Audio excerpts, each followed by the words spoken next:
What's up guys, it's Clifftongasium and I am here bringing you some UU. This is a match between Orcelot and Platinum. Orcelot is going to be bringing a Voltan team featuring Croak, Heracross, Rotom H, Kabuto, Shaman and Flygon, and Platinum is also going to be bringing a Rotom H but with the combination of Lantern, Virizion, Alakazam, Nidoqueen and Escavalier. Now, this Voltan team is very dangerous, and with the Rotom H there to put up some Will-O-Wisps, maybe catch a few things, get some residual damage going on some things. The Lantern is going to be quite vital to this team. It's also going to be vital along with the Rotom H in shutting down that Croak and making sure that the Croak can't start to kill stuff, because Alakazam, Virizion and Escavalier aren't going to want to take hits from it. So we will see how Platinum deals with the Croak, and let me get this battle started. So Platinum's going to lead with his Nidoqueen, and Orcelot is going to lead with the Rotom H. The Rotom H is just going to go straight for the Will-O-Wisp just to burn the Nidoqueen, scout out what it's going to do, knows it can live pretty much anything the Nidoqueen wants to do, and Nidoqueen's just going to set up his hazards just to shut down the Croak switch-ins early. Now Orcelot knows the switch was coming, and he just does Will-O-Wisp again, and it gets onto the Lantern, and that is going to start putting some residual damage, because that Lantern will be hard to break down. Now the Heracross comes in on the Heal Bell, so now the Heracross just can Mega Horn up on anything that comes in, and he does Mega Horn on the Nidoqueen and gets Poison Pointed, but he doesn't want to stick around really, because you don't really want to take a Fire Blast and lose your Heracross on turn 5 of the game, so you will just go into Rotom H just to absorb the Fire Blast, because Rotom H will take fire moves and electric moves all day from Nidoqueen. He does Will-O-Wisp on the switch, just, scouting, knows the switch is coming, so he hits it on the Lantern again. That's going to start doing more residual to the Lantern, and he can go out into his Heracross knowing that Heal Bell's coming, and he has the Guts boosted Mega Horn now on whatever comes in. And Platinum does just go out into his wall here and goes into the Nidoqueen, but I don't think he expected the Guts boosted Mega Horn to do that much, or maybe he was praying for hacks. But he does get very lucky here, and Orcelot misses that Mega Horn, and the Heracross goes down to the Fire Blast from the Nidoqueen. So with the Heracross down, the Kabuto is going to come in, and it's just going to spin away these rocks here on the switch, just so that he can start to get rid of. So he gets rid of the rocks so that the Croak can start to come in more freely, and Platinum does go into the Virizion knowing that it can pretty much take anything that Kabuto wants to throw at it. So in comes the Croak. Virizion's not going to want to stay around, just, with the fact that it can't hit Croak, and Croak can kill it fairly easily. And he does predict the Brave Bird, goes into Rotom H because it is resisted, and Croak starts to receive some recoil. Now Orcelot goes in to the Flygon expecting the Volt Switch or Thunderbolt or something. Here he can just Stone Edge, but the Rotom H is going to Pain Split and get back a lot of his health. Now Orcelot's going to Hard Switch into his own Rotom H, whilst Platinum Hard Switches into his Nidoqueen. And Platinum's not going to want to stay around because the Overheat can kill, but Orcelot does switch, predicting the Lantern switch, which is an amazing play here. And now he's going to switch again, go out into his Croak, predicting. I feel he wasn't predicting the Escavalier to come in, because Croak really can't do anything to Escavalier, so maybe he predicted the Virizion switch, but Croak will just U-turn out into Rotom H, and Rotom H can absorb the Iron Head very, very easily. Now, knows that he's going to switch, not going to want to waste a special attack drop on the obvious Lantern switch, so he goes into Shaman. Now here Orcelot overpredicts, expecting the Lantern to stay in, and he does Seed Flare on the Escavalier, so he's not going to want to stay around here, because the Shaman will easily die from a hit from the Escavalier. And he does predict fairly well, Platinum does predict fairly well, going to the Rotom H on the Croak switch, as Orcelot goes back out into Flygon, then just Stone Edges on the Rotom H's substitute, and the Rotom H goes for that hidden power. And here the Rotom H being Life Orbed, I think it's the first time it's been revealed that Rotom H is Life Orbed. So now the Stone Edge comes, knowing that it can kill the Rotom H, but Platinum does go into Nidoqueen, because Nidoqueen can wall Stone Edges from Flygon every day of the week. So the Rotom here is going to just he won't want to stick around with the Rotom, but he will Will-O-Wisp. But it misses. Now he wanted to Will-O-Wisp because he knew that Lantern was probably going to come in on it, and he can start getting some residual damage like I said before. Here he'll just hard switch into Shaman, knowing the Scold's coming, and Shaman can take Scolds all day. And he's going to switch again, back out into Rotom H, expecting the Escavalier to come back out again, which it does. These two are predicting each other extremely well.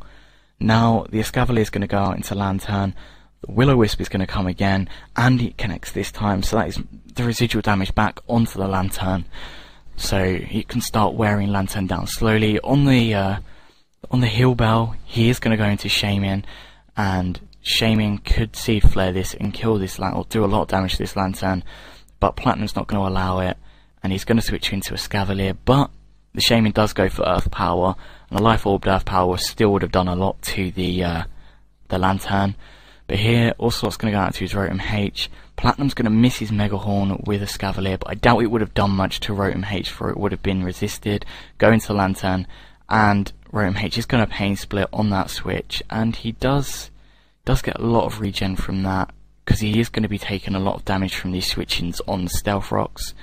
Now Orcelot knows the Scold's come in, goes into Shaman just to absorb it, and the Escavalier comes back out just to see what Shaman wants to do, but the Shaman rests up, goes back up to 4 HP, and now all that damage that Platinum had done to the Shaman is completely gone, and Orcelot goes back out into the Rotom H, knowing that Rotom can take anything from Escavalier, but the Escavalier does predict that, and finally reveals that he does have Toxic, and that's going to start wearing the Rotom H down with the Stealth Rocks there and everything.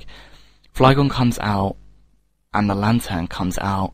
Now these two, it's kind of edgy, but they could both kill each other and they could both die from each other, obviously.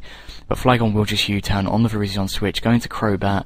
Crobat's going to take a decent chunk from them Stealth Rocks, and Virizion doesn't want to stay around here and does not want to take a Brave Bird, so he does go out and lets Lantern take a U-turn. Orcelot is playing his Crobat very safely, just making sure that he gets, trying to get his Volt Turn going, because if he can start working his Volt Turn going, then Platinum will easily start to fall. Now the Kabuto comes out on the Escavalier switch. I think that Orcelot's trying to think about what Platinum will do, and does want to get rid of these rocks and set up his rocks of his own, because Platinum is switching a lot, and if he had them earlier in this battle, a lot of stuff would have a lot more damage on it. The Mega Horn comes and does a lot of damage to Kabuto, and with the poison, Kabuto will go down to one more hit. So he does pull it back, but as you can see there, Platinum does predict the retreat and pursues the Kabuto. Doesn't kill the Kabuto, gets very close, it's on 1% health. And here Orcelot knows that the Rotom H switch is coming, Volt switch is probably expected to kill, but does get fairly close and goes out into his Flygon, and the U-turn will kill the Rotom H. And he can now go out into Crobat, and knowing that the Lantern will probably want to come in on this, he can easily just U-turn again. Because there's no rocks now, he can get his Volt Turn going quite easily, going to Shaman, knowing that Shaman won't take anything. Finally the Ice Beam's been revealed, though it's still not going to do a lot to Shaman, because Lantern doesn't have that special attack, and Shaman can carry some decent bulk. They both switch again, but Orcelot gets the better side of the switch and goes into Rotom H on the Escavalier. He can easily just overheat now and pretty much do a lot of damage to anything, but he does Will-O-Wisp.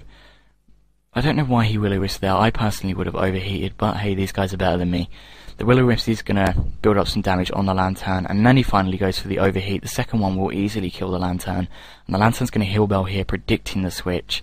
So bye bye Lantern, because this overheat right here will kill you, and Orcelot is going to be up now 5-4, and finally on the 50th turn it looks like the tide, the battle is finally starting to break down in Orcelot's favour.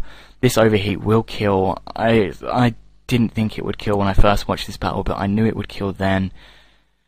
Even after 4 special attack drops it killed. Now the Alakazam is easily going to outspeed the Rotom H, but Rotom H was dead anyway. So Orcelot just lets it die, goes into Crobat, and can just U-turn on this switch here. And he does so onto the Escavalier, because Escavalier can take anything Crobat wants to do, and Kabuto goes out, and Kabuto is really just death body here, because is toxic. So he is, however, going to switch out into his Virizion, and Virizion is going to take that waterfall. And I think Platinum probably thought that Virizion would be able to take the waterfall better than it did. At least I thought the Virizion would be able to take the waterfall better than it did. The Kabuto goes down, and the Brave Bird will easily kill off the Virizion. And now it's 3-2. Platinum's pokes are fairly weakened. The Escavalier is the only thing that really stops this Crobat now. And the Brave Bird comes in and still does 42%. But the Iron Head doesn't kill.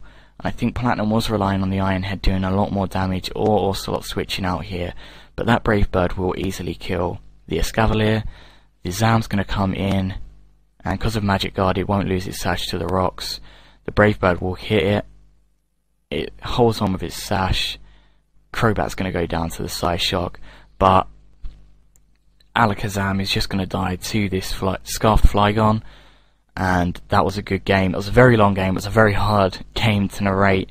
At certain points I felt myself kind of drying up. I hope you guys enjoyed it. I hope I didn't bore you guys too much. I hope you stuck around to the end. Well done Platinum and Orcelot. Guys,